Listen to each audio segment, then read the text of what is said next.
सबका बन गया है ना? ठीक, अच्छा। तो क्वेश्चन नंबर 1 में क्या है देखेगा, सब आंसर मिला लेगा सब अपना अपना, ठीक है ना? कि 144 के अभाज्य गुणनखंड में 2 का घातांक क्या है, यानी कि 2 कितने बार आता है, उसका घातों की संख्या कितनी है। तो 144 को सबसे पहले हम लोग तोड़ते हैं ना। अच्छा, 2 से तोड़ेंगे तो 72 बार में, है ना? 2 से फिर 2 से 9, फिर 3 से 3 बार। तो ये 2 के बार आया, कितने बार आया? 4 बार। तो इसके कितना हो जाएगा? 2 का घातांक कितना हो जाएगा? 4 हो जाएगा। तुम्हारा ऑप्शन में जो भी होगा वो मार लेना है अपना, ठीक है। अब इसमें लिखा है कि सबसे छोटी सम अभाज्य संख्या। सबसे पहली बात है कि सम संख्या जो शुरू होता है वो 2 से शुरू होता है, 2, 4, 6, 8, है ना? और सबसे छोटी अभाज्य संख्या कहाँ शुरू होता है? 2, 3, 5, 7, ये सब क्या है? अभाज्य संख्या। तो इसमें बोला गया है कि सबसे छोटी सम संख्या, सम के साथ क्या है? अभाज्य भी होना चाहिए। सबसे छोटी सम अभाज्य संख्या कितना होगा? 2। कितना होगा? 2। ठीक है। और 45 और 60 का मौसम इसमें कोई विधि नहीं बोला गया है। कोई विधि बोला गया है? नहीं। तो कोई भी विधि से बना देंगे, उसे कोई दिक्कत नहीं है ऑब्जेक्टिव में, ठीक है ना? तो सिंपल सी बात देख लो कि इसका जो है कोई विधि जब नहीं बोला है तो 45 से 60 में भाग दे दो। ये बच्चा वाला नियम हम लोग जानते हैं, भाग विधि से। एक बार में 45, फिर 15 आया, फिर 15 से 45 लगा दिए, 3 बार में खत्म हो गया ना। तो कितना आ गया? कितना आएगा? 15 आ गया, ठीक है। ठीक, अब इसमें देखेगा ये 0.7 के पुनरावृत्ति का जो है ना, पुनरावृत्ति यानी कि जिसपे ये लिखा है ना, पुनरावृत्ति जिसपे किया 7 लिख के अगर 1 अंक पे है तो 1/9 कर देंगे। बात समझ में आया? कोई दिक्कत? अब देखो ये है कि क्वेश्चन नंबर 5 में है कि 8 पर पावर 0 गुना 2 पर पावर 0, यानी कि देखो कोई भी संख्या पे पावर अगर 0 रहता है तो क्या होता है? उसका वैल्यू 1 होता है। तो 8 पर पावर 0 यानी कि उसका 1, और 2 पर पावर 0 उसका वैल्यू 1, दोनों को गुना करेंगे कितना होगा? 1 होगा। 16 नहीं होगा, ये गुना कर रहे हैं क्या? 8 दूनी 16, तो 1 होगा। कितना होगा? 1। अब देखो बोला गया कि 2, 10 और 20 का लॉस और मौसम का अनुपात निकालने बोला है। तो सबसे पहले लॉस निकालेंगे एलसीएम। 2, 10 और 20, इसका एलसीएम कितना होगा? 20 होगा कि नहीं? हाँ, इसका मौसम जब निकालेंगे एचसीएफ है ना, 2, 10 और 20 का कितना आएगा? 2 आएगा। 2 आएगा ना। और दोनों का जब अनुपात बोला है 20:2, तो कटा देंगे एक बार में, ये 10 बार में कितना आ गया? 10:1। कितना होगा? 10:1। मिला रहा है ना सब? मिल रहा है ना सबका? ठीक है। अब इसमें देखेगा, गप नहीं, कोई गप नहीं करेगा। सबसे छोटी विषम भाज्य संख्या समझता है? किसको बोलते हैं? देखो ध्यान से, भाज्य मतलब जिसका गुणनखंड मतलब 1 और स्वयं के अलावा किसी और संख्या से जो भाग लग जाता है, यानी जिसका गुणनखंड जो है 2 से अधिक होना चाहिए। जैसे कि देखो सबसे छोटी भाज्य संख्या, सबसे पहले भाज्य संख्या जो शुरू होता है 4, 6, 8, 9, 10, 12, ये सब भाज्य संख्या है, ठीक है ना? क्या है? भाज्य संख्या। लेकिन इसमें बोला है विषम भाज्य संख्या। सबसे छोटी विषम यही ना है? हाँ? अब विषम अगर एगो 3 है तो 3 तो ये भाज्य है नहीं, है क्या? नहीं है। तो ये हो जाएगा आंसर इसका। कितना हो जाएगा? 9 आंसर होगा, ठीक है। सबसे छोटी भाज्य संख्या, इधर देखेगा, सबसे छोटी भाज्य संख्या और सबसे छोटी अभाज्य संख्या का मौसम। सबसे छोटी भाज्य संख्या कितनी? 4। ठीक ठीक है ना। सबसे छोटी भाज्य संख्या 4, ठीक है। और सबसे छोटी अभाज्य संख्या कितनी? अभाज्य संख्या कितनी? 2। और दोनों का मौसा यानी कि 4 और 2 का मौसा कितना होगा? 2 होगा। मौसा जानते हो ना? HCF कितना हो जाएगा? 2, ठीक है। जैसे कि देखो 2 से भाग दे दो 4 में, बच्चा वाला मेथड से 2 बार में खत्म हो गया तो 2 ही, ठीक है। अब 96 का अभाज्य गुणनखंड क्या होगा, है ना। 96 का अभाज्य गुणनखंड 96 को तोड़ो, ठीक है।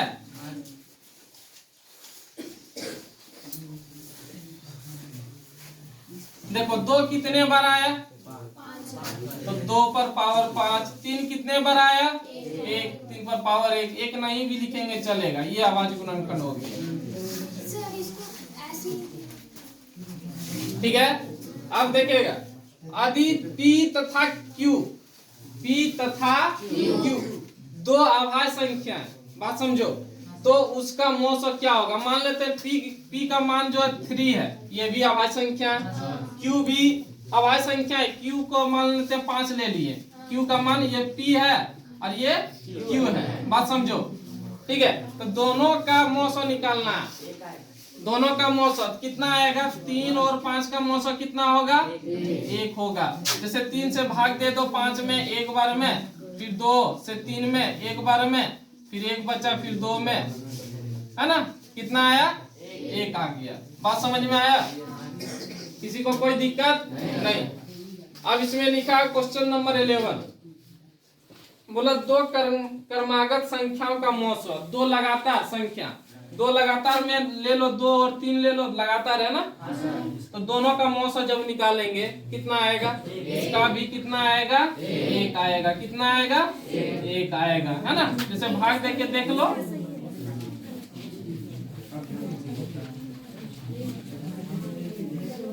कितना आएगा? 1 आएगा, ठीक है।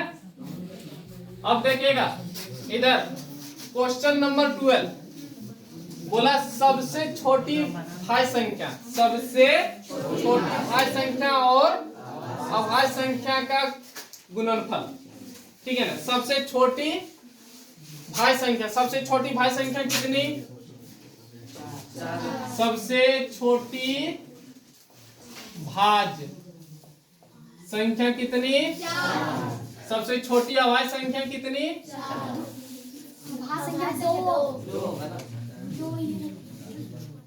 अभाज्य संख्या कितनी? 2। और दोनों का गुणनफल, गुणनफल मतलब गुना, तो 4 गुना 2 कर देंगे, कितना हो जाएगा? 8, ठीक है। अब ये देखो 6/15, ये कौन सा दशमलव प्रसार है? शांत है कि अशांत है? इसको कटा के पहले देख लेंगे। 3 से 2 बार में, 3 से 5 बार में, यानी कि 2/5 है। तो ये क्या हो जाएगा तुम्हारा? शांत आवर्ती हो जाएगा, आवर्ती, है ना। देखिएगा क्वेश्चन नंबर 14 में देखेगा 2 परिमेय संख्या के बीच, 2 परिमेय संख्या के बीच कितनी परिमेय संख्या हो सकती है? 2 परिमेय संख्या, इधर ध्यान देगा। 2 परिमेय संख्या, 2 परिमेय मान लो कि 2 और 4 ले लिए, ये भी परिमेय है, ये भी परिमेय है ना। तो दोनों के बीच कितनी संख्या आ सकता है? बहुत आएगा, अनंत आएगा। जैसे कि ले लेंगे दोनों के बीच, सबसे पहली बात 3 आएगा, 3 के बाद 3.1 भी आ सकता है, 3.2 भी आ सकता है। ऐसे करते करते बहुत सारा आ जाएगा, ठीक है ना। अनंत आएगा, कितना? अच्छा, √2 है 1, क्या है? परिमेय। अपरिमेय क्या है? अपरिमेय। क्या है? अपरिमेय संख्या, ठीक है। गप नहीं। अब देखिएगा इधर 2 क्रमिक सम संख्या का मौसा, 2 क्रमिक सम संख्याओं का मौसा। तो 2 क्रमिक सम संख्या यानी कि 2 और 4, 2 लगातार सम संख्या है ना। इसका मौसा कितना होगा? इसका भी मौसा कितना होगा? 2 होगा। मौसा निकाल के देख लेना, ठीक है। पाई क्या है? अपरिमेय है। इसको जहां पाए सिर्फ रहे वहां अपरिमेय वो हो जाएगा।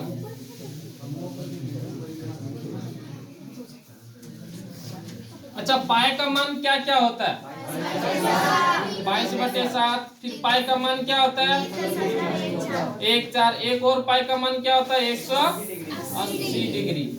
लेकिन अगर सिर्फ कहीं पाए रहेगा ना, पाए क्या पाए, तो पाए वहां अपरिमेय संख्या हो जाएगा, लेकिन ये सब परिमेय हो जाता है ना। ठीक है, देखिएगा ध्यान से। क्वेश्चन नंबर 18, 0.23 पर पुनरावृत्ति का सिंबल है, संकेत है ना। तो जैसे कि 0.23 पर पुनरावृत्ति है ना, पुनरावृत्ति यानी कि सबसे पहले 23 लिख लेना, और दोनों पे पुनरावृत्ति है ना, तो 299 लिख देना, हो जाएगा आंसर। ठीक है, अब देखिएगा, इसको सॉल्व करना। √10 × √15, ध्यान से देखिएगा। तो सबसे पहले दोनों को गुना कर लेते हैं, है ना। अच्छा, √10 को लिख सकते हैं √2 × √5, और √15 को लिख सकते हैं √3 गुना √5। अच्छा देखो, √2 को 5 का मतलब एक तो 5 हो जाएगा, और 2 को √3 गुना होकर √6 हो जाएगा। इसका वैल्यू ये 5√6 हो जाएगा। ठीक है, अब लिख दिया है कि इतना को P/Q के रूप में व्यक्त करें। P/Q यानी कि बटे में लाना है। किस में लाना है? बटे में, यानी कि परिमेय संख्या यानी भिन्न के रूप में लाना है। तो सबसे पहले देखो, ये तो पुनरावृत्ति सिर्फ 2 पर है ना, तो 2 पे है तो सबसे पहले 32 लिखेंगे, 2 पे है तो 1 ठो 9 लिखेंगे। ठीक है, 1 ठो 9 लिखे, और एक अंक पे नहीं तो एगो 0 बैठा दिए। ठीक है, उसके बाद जिस पे नहीं है उसको घटा दो, जिस पे नहीं है उसको घटा दो। क्या बचा?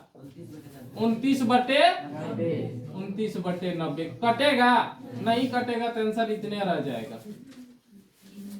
ठीक है, अब देखेंगे रेखिक बहुपद के शून्य की संख्या। रेखिक बहुपद में के को शून्य निकलता है? के तो 1। इसका आंसर हो जाएगा 1। ठीक है ना। अच्छा देखो, ये बहुपद है, कौन सा बहुपद है? रैखिक है।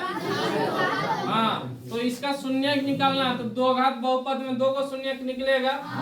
कितना निकलता है? 2 निकलता है। देखो, तो शून्य निकालने के लिए डायरेक्ट निकालते हैं ऐसे, x² -11, तो शून्य के लिए बराबर 0 कर देते हैं। ठीक है ना, तो x² बराबर इधर 11 आ जाएगा, और x का वैल्यू रूट में 11 प्लस माइनस करके ना, तो प्लस माइनस यानी कि अल्फा का वैल्यू कितना? √11, और बीटा का वैल्यू कितना? -√11। 2 शून्य है ना। ठीक है, कोई दिक्कत? 2 घात बहुपद के शून्य की संख्या कितनी? 2। एक घात रेखिक में 1 ठो, 2 घात में 2 ठो, त्रिघात में 3 ठो। इसमें 2 घात में शून्य कौन कौन निकलता है? अल्फा और बीटा निकलता 2। और त्रिघात बहुपद में शून्य कौन कौन निकलता? 3 ठो, अल्फा, बीटा और गामा, 3। ठीक है, अब देखो यहाँ बहुपद में यहाँ क्या बोला? x² - 2 में अल्फा प्लस बीटा निकालना है। क्या निकालना है? अल्फा प्लस बीटा का मान निकालना है, यानी कि शून्यांकों का योग। क्या निकालना है? शून्यांकों का योग निकालना है। तो देख लो, सबसे पहली बात है शून्य के लिए लिखेंगे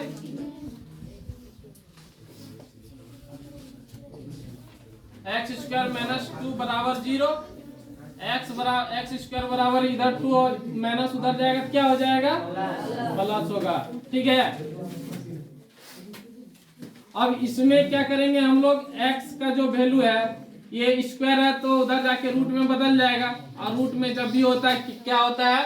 प्लस और माइनस, यानी कि x का वैल्यू 2 ठो, एक बार +√2 और एक बार -√2, यानी कि अल्फा का वैल्यू +√2 और बीटा का वैल्यू -√2, और अल्फा प्लस बीटा बोला है, दोनों को क्या कर देंगे? जोड़ देंगे। √2 दोनों को जोड़ेंगे ना, प्लस, देखो दोनों जब जोड़ेंगे अल्फा प्लस बीटा, तो √2 प्लस और बीटा का वैल्यू -√2, √2 प्लस माइनस माइनस √2, ये दोनों को कटा देंगे, क्या आ जाएगा 0। इसका आंसर हो जाएगा 0।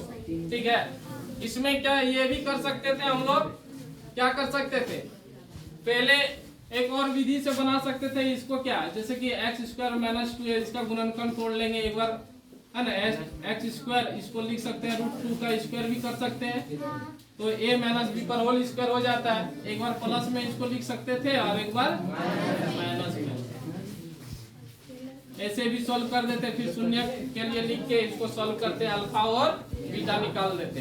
तो सबका मैच हो गया ना, सबका ठीक है।